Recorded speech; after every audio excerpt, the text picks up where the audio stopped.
about to be joined by someone with a global fan base in the millions who is doing exactly that. Let's find out exactly who it is.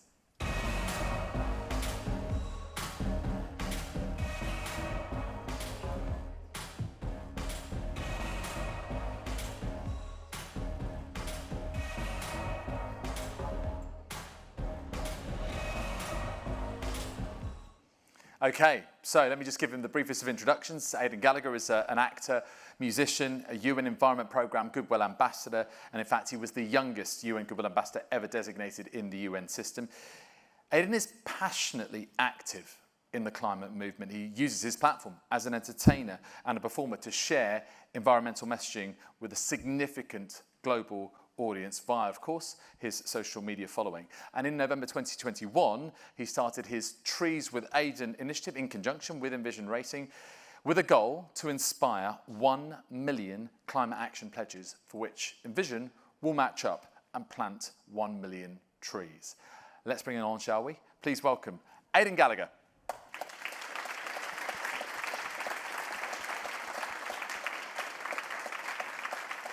Hello, everyone. Come on over. Come on over. How do you want to do this? Do you want to good? stand? Do you want to sit? I have no idea. Just come take a seat. Take a seat. How are you? Fantastic. How are you? Yeah, yeah. Have you been at the track already? What have you been doing in the last? Yeah. So I flew in yesterday, and then we were at the track all day. So Yeah. Excited about the weekend? yeah. Envision in the mix for the titles. It's exciting. We've got this event here. Are you sensing that excitement about the weekend and about this conversation, Aidan? I'm just waiting to see Cassidy up on that podium. Yeah, I know, right? Let's go. I mean, like, you know, it could well happen. And Envision, we know, are leading the team's championship. But let's talk about this issue here. First of all, just give us a little bit of background, if you wouldn't mind, Aidan. How and when did you first become engaged in this issue, the climate crisis, and also how did you become a UNEP Goodwill Ambassador in North America? Right. So, first of all, hi everyone. I sort of got involved around the age of 9. I initially grew up in LA, and I was surfing, and I wanted to go surfing one weekend when it had rained, and my dad said that we couldn't go because of all the pollution from the land had washed down into the ocean, and you could get like an ear infection or an eye infection. So, you know, as a kid, the most you would sort of learn about or think about the environment, you know, they tell you to recycle in schools and stuff, but that was a big moment in terms of connecting what I do and realizing that it had this large implication to, you know, it's the sea, it's miles away, and it's this vast body of water, and there's so much pollution to the extent where you don't even want to go in the water because you could get like an infection. So that just seemed like a really massive thing to me, and it started the sort of thinking and the curiosity side of things. And I would Google, and around this period of time I got into social media and started getting information through that. And as I began to sort of amass a following on that, it was a very natural pivot to, well, I should be sharing this, I should repost this. So I'm very much just like a messenger of passing on information that we get from experts and trying to show it to as many people as possible. So naturally, I got in connection with the UN. I was just reposting a bunch of the information they were putting out, and I think it was 2019. I don't. Eventually, we just started working together, and they made me a UN ambassador. Yeah.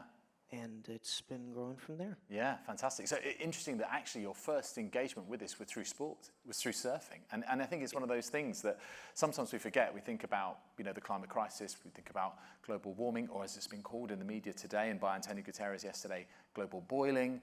But actually, it's not just the planet's a threat, it's that everything on the planet is a threat, like sport, like the things that we love. Like, you know, we saw a Formula 1 race earlier this year cancelled because of flooding in Italy. So it makes you realise the impact on everything on this planet, not just the planet. Well, I try and use the term climate change as opposed to global warming because you have places getting drastically hotter and places getting cooler and weather patterns shifting, like it's just Extreme it's upsetting rain. the balance of everything. Yeah, yes, well that's it. That's exactly it. That it's the extremes, it is how things are changing more rapidly, more extremely, more frequently. Talk to us about your role with Envision Racing and how long you've been an ambassador and what sorts of work you've been up to with Envision. Okay, so starting in 2021, as you mentioned earlier, we began to have this partnership with Envision where people can go to the Envision website and take a climate pledge. There are 12 of them, and it'll sort of walk you through all the various ways that you could reduce your impact on climate change. And in taking this free pledge, Envision will plant a mangrove tree, mostly in Madagascar, and we're up to around like 175,000 trees and growing. All right. So, start.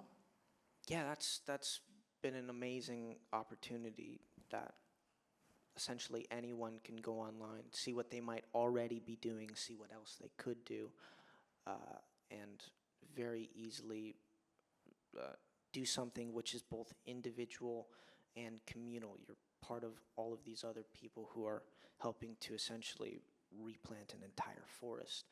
And what's so great about these mangrove trees is they're incredibly good at absorbing carbon and a bunch of other stuff like protecting ecosystems with the way the root systems work. So it's just an all-around amazing opportunity, and I'm very lucky that we're in such a partnership where we can bring this to so many people. And connecting people with nature again, I guess that's the other thing, isn't it? We talked about that. Yes, there is the carbon emission side of it and understanding, what roles trees play and mangroves play, but also that sort of tangible side of it too. Why has this worked? How come you've got such good results? Why is it that fans out there have really responded so positively to this, do you think, Aidan? I think just the accessibility of it. With everything I do, it probably comes from the sort of ADD, OCD parts of me, but simplicity, and generationally the attention span gets a lot shorter. Simplicity and how it relates to somebody personally is the way in which I've seen the most sort of engagement. If someone is going about their day and they happen onto a particular movement and they're absorbing information like that flow, I'm talking about social media, their instinct is to keep going. So simplicity and how it relates to them personally, how it's going to affect them, or how they could personally take action. Anytime which it's been reduced down to its key elements, that it's a very tricky thing, because it's like you have you have a variety of environmental crises, and they're all extremely complex, and it seems like this massive thing, and it's mixed up with climate anxiety. It's just, it's like a lot of Do you suffer things. from that? Do you suffer from climate anxiety? All the time. Do you? But it helps coming to things like what this. What form does that take? Do you sort of go deep? Do you think about it a lot? Because I think that, I would say that I do. I've got 2 young children. I think that it's age agnostic, climate anxiety. It doesn't matter how old you are. Anyone can feel this. But in a way, that's a huge driver, isn't it? Because it's that fear. Can you turn it into something positive and have that accessibility, like you say? Yeah, it's hard in that state of anxiety to flip it and use it to really drive you, because for me personally, I equate it to I see it in my head as this massive, this is what I'm having climate anxiety. I see it as this massive tidal wave. It's this ginormous problem, and I'm this small thing. What can I do to overcome that? And, that's a very hard position to overcome and to try and even want to engage with. The inclination is to distract yourself and go somewhere else. So I have been able to get past that personally by seeing people who are much smarter than me and on the front lines of fighting the variety of crises in different ways, both with these movements in which they're involving lots of people, and then also innovation to find creative solutions around this, which makes the whole process of fighting this a lot more efficient. So, yeah, any time in which if I look to the right places, I find that I could be filled with optimism just as much as you could sort of scare yourself away. So, yeah, there's a lot of people out there who we've definitely seen at this panel who are looking at all of this complexity in the right way and know how to handle it. And it very much is a collaboration, and we're seeing that happen. So that's what's inspiring. I was going to say that, but I think also, you know, you were saying how it feels like this ginormous problem, but you have found your expression to try and do your bit, and everyone does their bit in different ways, and hopefully it is coherent, and hopefully it is collegiate. But speaking to the audience that you do in the way that you do, and cutting through with that clarity, cutting through with that accessibility, so that it feels that you've got a direct call to action, and they can do something, they feel they are making a contribution. That is, I sense, very much the way to go about this. I wonder though, not everyone does what you do, Aidan. Do you think that, you know, what responsibility do public figures have to use their platform to drive positive change? And as I say, not everyone does it. So what are the challenges around that? I've always found it very easy. I mean, social media is an incredibly powerful tool. Nowadays, you could, like, you going about your day, you happen to pull out your phone, maybe you're at lunch and you're waiting on a friend or whatever. You're just on there, and then if you follow the right accounts, then information pops up, and with the click of a button, all of a sudden, everyone who happens to look at your feed can see the same thing that you're seeing. So it's incredibly easy to do. You can just repost. So that's a very simple way to take action. There are a lot of other ways that you can.